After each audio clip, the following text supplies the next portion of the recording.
നമസ്കാരം. സജീവതരക്കാരനാണ്. ഇത് വിതുര ചായത്താണ്. ചായ മാടമ്പാറ എന്ന് പറഞ്ഞ സ്ഥലത്ത് ഒരു വീട് പണി നടക്കുന്ന ഒരു വീട്ടിലെ ഒരു റൂമിൽ ഒരു മൂർക്കം പാമ്പിനെ കണ്ടതാണ്. അപ്പോൾ അതേ തുടർന്നിട്ട് പാലോട് ഫോറസ്റ്റ് ഓഫീസുമായിട്ട് ബന്ധപ്പെട്ടു. അവിടെ നിന്നൊരു ഉദ്യോഗസ്ഥൻ വന്നിട്ടുണ്ട്, മനേഷ് സാറ്. അദ്ദേഹമാണ് ഈ പാമ്പിനെ ഇവിടുന്ന് പിടിച്ച് കൊണ്ടുപോവുകയാണ്.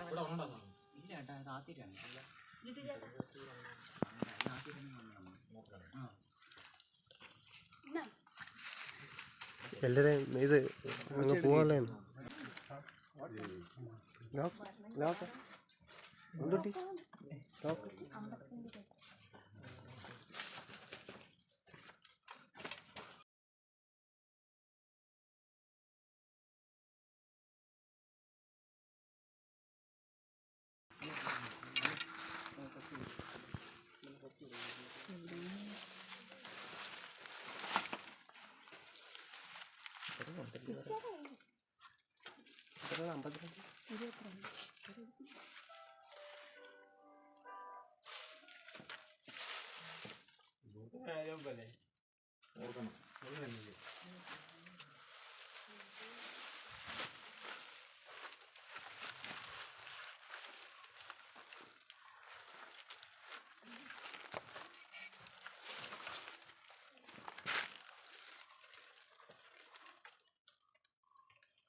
പിന്നെ നമ്മുടെ വീടും പരിസരവും ഒക്കെ ഒന്ന് വൃത്തിയായി തന്നെ സൂക്ഷിക്കണം. പിന്നെ ഈ കതകുകള്, ജനലുകൾ, ഇതൊക്കെ നമ്മൾ വീട്ടിൽ ആളില്ലാത്ത സമയങ്ങളിൽ നമ്മൾ ഒരു തുണി ഉപയോഗിച്ചൊക്കെ ഭദ്രമായിട്ട് അടച്ചു വെക്കണം. അപ്പൊ ഇതുപോലെയുള്ള ഇഴജന്തുക്കള് വീട്ടിനുള്ളിൽ പ്രവേശിക്കില്ല.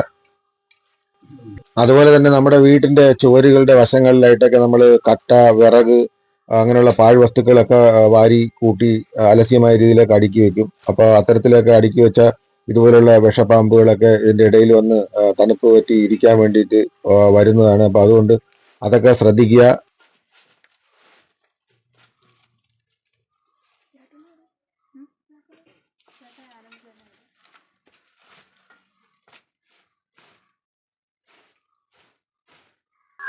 വളരെ അപൂർവമായിട്ടൊക്കെയാണ് നമ്മൾ ഇത്തരത്തിലുള്ള വിഷപ്പാമ്പുകളെ നമ്മൾ കാണുന്നത്. അത്തരം സന്ദർഭങ്ങളിൽ നമ്മൾ ഫോറസ്റ്റിനെ അറിയിക്കുക. അവർ വന്ന് ആ പാമ്പിനെ പിടിച്ചുകൊണ്ട് പോകുന്നതായിരിക്കും. ദയവായി ജന്തുക്കളെ ഉപദ്രവിക്കാതിരിക്കുക. നിങ്ങൾ അപകടകരമായി വിഷപ്പാമ്പുകളെ കാണുകയാണെങ്കിൽ സ്ക്രീനിൽ ഞാൻ നമ്പർ കൊടുത്തേക്കാം. ഈ സാറിന്റെ നമ്പറാണ്, മനേഷ് എന്നാണ് സാറിന്റെ പേര്. അപ്പോൾ സാറിനെ വിളിക്കുക. സാർ വന്ന് പാമ്പിനെ പിടികൂടി കൊണ്ടുപോകുന്നതാണ്. അപ്പോൾ നമ്മുടെ ഈ വീഡിയോ മറ്റുള്ളവർക്ക് ഉപകാരപ്രദമാകുമെങ്കിൽ ഒന്ന് ഷെയർ ചെയ്ത് സപ്പോർട്ട് ചെയ്യുക.